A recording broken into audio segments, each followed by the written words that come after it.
Halo, selamat siang teman-teman dan ibu dosen. Di video kali ini saya akan menjelaskan cara analisis one way ANOVA dengan software SPSS. Nah, ini kasus yang saya miliki dengan variabel dependen prestasi dan variabel independennya suku, di mana sukunya ada 3 kelompok, yaitu Asmat, Minang, dan Bali. Nah, karena lebih dari 2 kelompok, maka saya pakai one way ANOVA. Hipotesis saya ada perbedaan prestasi antara suku Asmat, Minang, dan Bali. Analisis adalah one way ANOVA. Nah, kita langsung masuk ke dalam datanya di SPSS. Teman-teman dapat melihat data-data yang tersedia dalam SPSS berikut. Oke, di sini saya punya variabel prestasi dan di sini suku, dan sukunya saya kode dengan angka 1, 2, dan 3.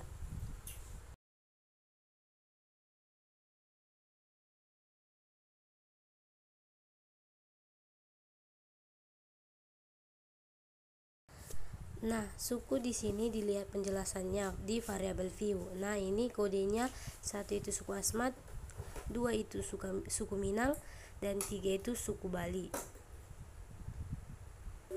Nah, kalau mau memberi label baru bagaimana? Di sini ya, ini kita klik misalnya 4 misalnya itu suku Jawa. Nah, di sini ini hanya sebagai contoh, kita hanya membutuhkan sampai 3 saja, jadi 4-nya tidak perlu. Untuk melakukan analisis, klik di sini Analyze.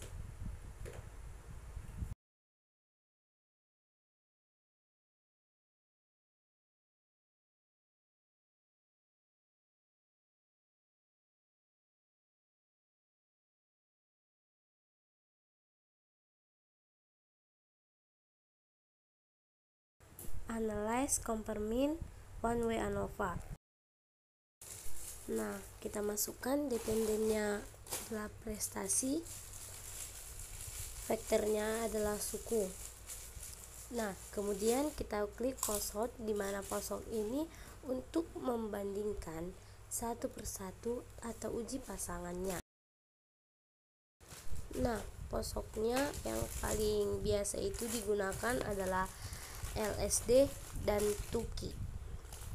Kita bisa pilih apa saja, tetapi di sini yang saya pakai adalah Tuki saja. Continue, kemudian option. Saya mau tampilkan deskriptifnya, homogen of variannya. Ini adalah uji asumsi homogenitas dan juga mean plotnya. Continue. Okay. Nah, ini outputnya sudah keluar. Nah, ini statistik deskripsinya. Suku Asmat rata-ratanya subjeknya 25, rata-ratanya 75 sekian. Minang rata-ratanya 79 sekian, Bali rata-ratanya 83 sekian. Kalau dilihat dari sini, sepertinya Bali itu yang paling tinggi prestasinya dibanding 2 suku yang lain, sementara Asmat yang paling rendah. Tapi ini baru dari deskriptif. Kita tidak bisa menyimpulkan dari sini karena kemungkinan ini juga dipengaruhi oleh adanya error.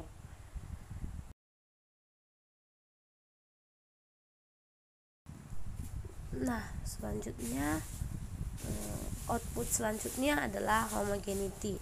Nah, homogeneity of variance ini untuk menguji asumsi homogenitas. Jadi, yang kita harapkan adalah variance antara kelompok Minang, Bali, dan Asmat itu setara. Nah, oleh karena itu yang diperlukan ini adalah yang signifikasinya itu lebih dari 0,05 dan ini signifikasinya kurang dari 0,5. 0,05 itu artinya homogenitas tidak terpenuhi. Nah, kalau tidak terpenuhi, kalau yang stick dengan aturan yang kita pakai tidak bisa lanjut dengan ANOVA. Kita harus berhenti ke yang non parametrik.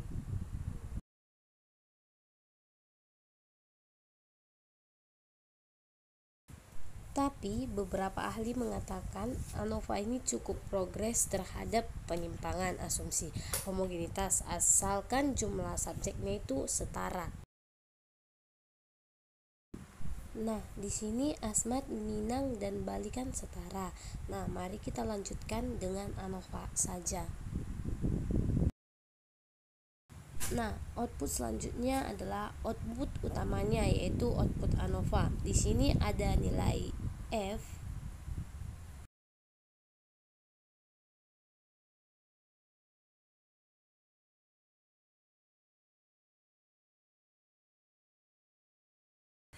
Di sini nilai signifikasinya kurang dari 0,05.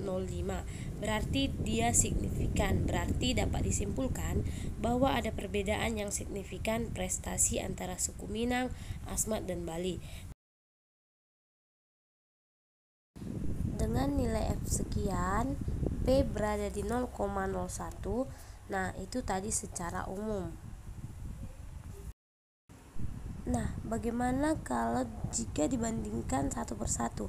Nah, kita lihat di output selanjutnya, output post hoc ini. Nah, di sini kita lihat satu persatu. Asmat dibandingkan dengan Minang signifikan, berarti ada perbedaan antara Asmat dan Minang. Yang lebih tinggi adalah Minang, bisa dilihat juga di sini.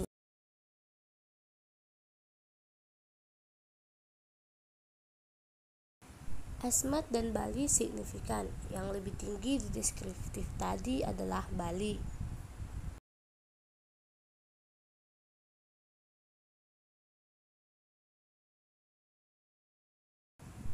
Sekarang kita lihat Bali, Minang, signifikan juga. Nah, yang lebih tinggi tadi, yang lebih tinggi adalah Bali. Nah, kalau mau diperjelas lagi bisa dilihat di sini means plotnya. Ini Asmat, ini Minang, dan ini Bali. Dan tiga-tiganya ini signifikan. Jadi antara Bali dan Minang bedanya signifikan. Minang dengan Asmat juga bedanya signifikan. Begitu juga dengan Asmat dengan Bali. Nah, jadi dapat kita simpulkan secara umum ada perbedaan prestasi antara ketiga suku ini. Nah, kalau sendiri-sendiri, Bali itu prestasinya paling tinggi, sementara Asmat paling rendah. Nah, sekian dari saya, Sulastri Anggun. Sekian tutorial singkat tentang one way ANOVA. Semoga bermanfaat. Terima kasih.